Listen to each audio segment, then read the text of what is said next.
So I've got to take this off. Something else I really like about the old European bikes, they were using the metric system on their bolts. It's still got the mud on it from the last time the guy went riding, which could have been 10 years or more ago.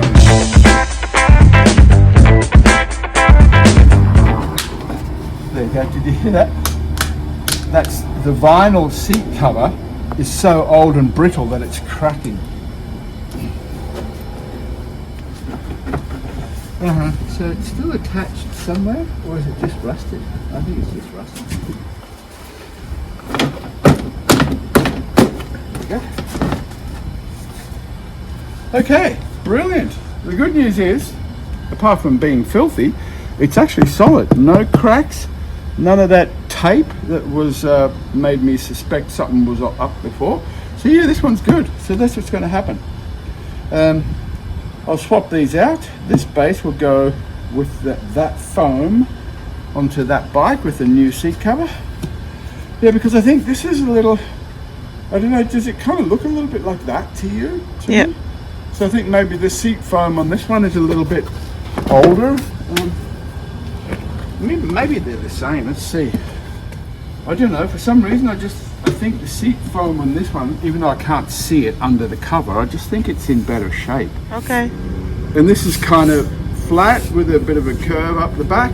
This one's like a banana. Yeah, I think keeping that seat foam and this seat base will be best because this one you can see clearly. This has had this has been flipped over and this mudguard has like been squashed like that. See that? That's why there's a bend and a thing there. So that will not be the mudguard I'm keeping.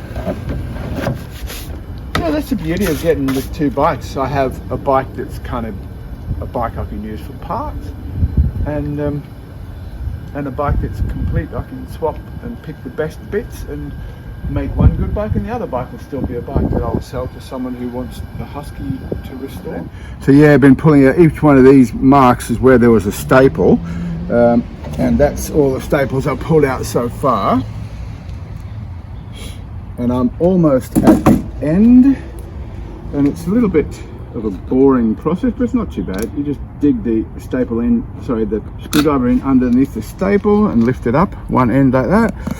I just kind of do a bunch of those, and then I grab my pliers and I pull them out one staple at a time because it's the only way.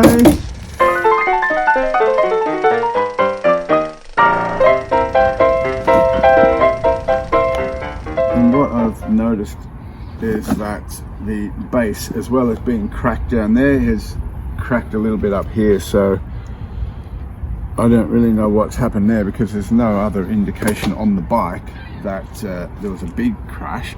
But there it is. There's the seat foam. Actually quite clean looking. Yeah,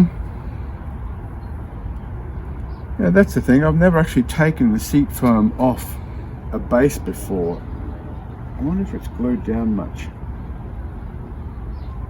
I don't really want to destroy it trying to get it off, so I might have to. Oh yeah, it looks like it is just glued, and if I slowly do this all around, oh yeah, looks like it's coming off okay.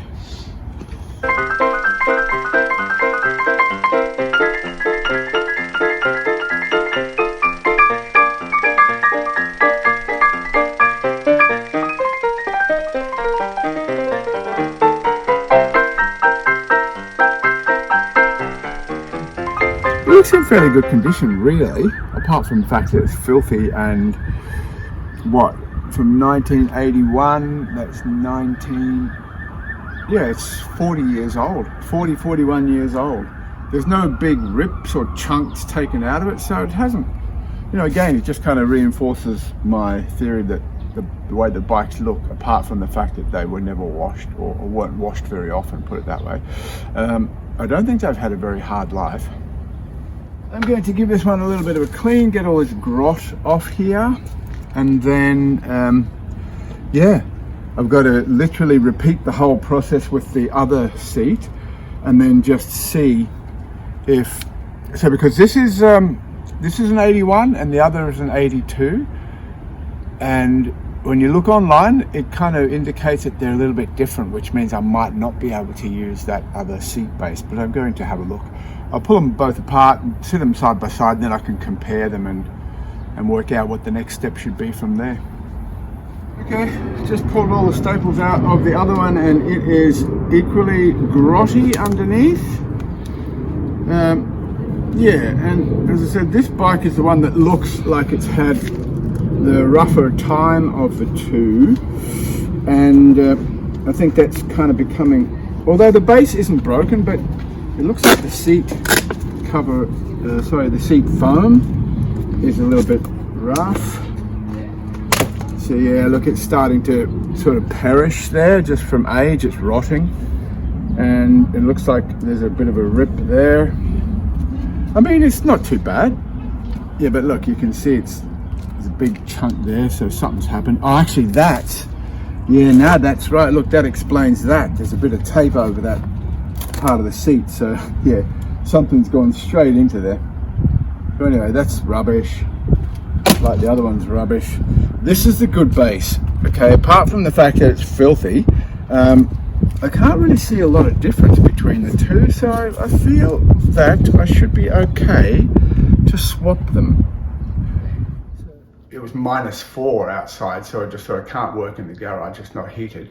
So I went down and I grabbed the gas tank and I brought it up.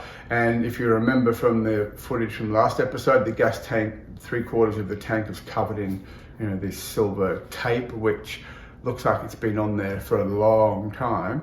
And when I started to pull it all off, it literally disintegrated into this powder, which covered my clothes and, you know, filled the air, so it wasn't a fun job. Okay, so why the tape was on there in the first place, I haven't worked out yet, because after getting all the tape off, I can't find any holes anywhere. But there's an easy way to find that out. When the weather warms up, I'll have to take it downstairs, fill it with some kind of cleaning liquid, and see if it leaks. Very pleased to see what it looked like with all the tape off. And not surprisingly, there's a little bit of damage underneath, not physical damage to the tank, but certainly to the paintwork and the detailing. But yeah, I think you'll agree, it actually came up quite nicely. And yeah, the detailing damage I was talking about, you can see there's some gold beading around there, and the tape, which was right across here, has pulled all of that off. So that wasn't the greatest thing. And then, I don't know if you can see it very well on camera, but you can see the line where the tape was, and the original color of the tank is actually slightly darker than the part of the tank that was exposed. So this is all clean now, but I guess it's just slightly darker because it's been covered and protected by the tape. And then of course on this side you have the same thing going on. The beading or the outline has ripped off. And it looks like there might have been some kind of protective coating on the metal part, and it's kind of, looks like there's still some stuff there. And I'm not going to scratch that off yet, I'll just kind of leave it as it is. But yeah, I mean, I think it's really nice. And, you know, if there is a leak, the only place I can imagine is that might be, I don't know if you can see, but right in there, there's some damage. So there's a rubber, this sits over the frame. So the frame goes in here, you know, the tank sits like that on the frame. And there is a round rubber, like a crescent, a half moon piece of rubber, which sits over the frame, and then the tank sits on it. And that to me looks like either the rubber has moved or the tank was mounted without the rubber on there, because you can see that it's been rubbing against the frame, and that's why the paint's been taken off. And maybe that's where the leak is. I'll find out soon. But yeah, I'm very happy with the outcome of that. The petcock looks okay, but it's really grotty and old, and I've ordered a new one of those. It was like 15 bucks anyway, so I figured I could do that without breaking the bank. Likewise, the mounting bolt on the front and the rubbers on the front, they're actually in really good shape, so I don't need to do anything with those. And, you know, it is possible. There are guys online who offer restoration services who can bring it back to like day one, new on the showroom floor, but their services don't come cheap.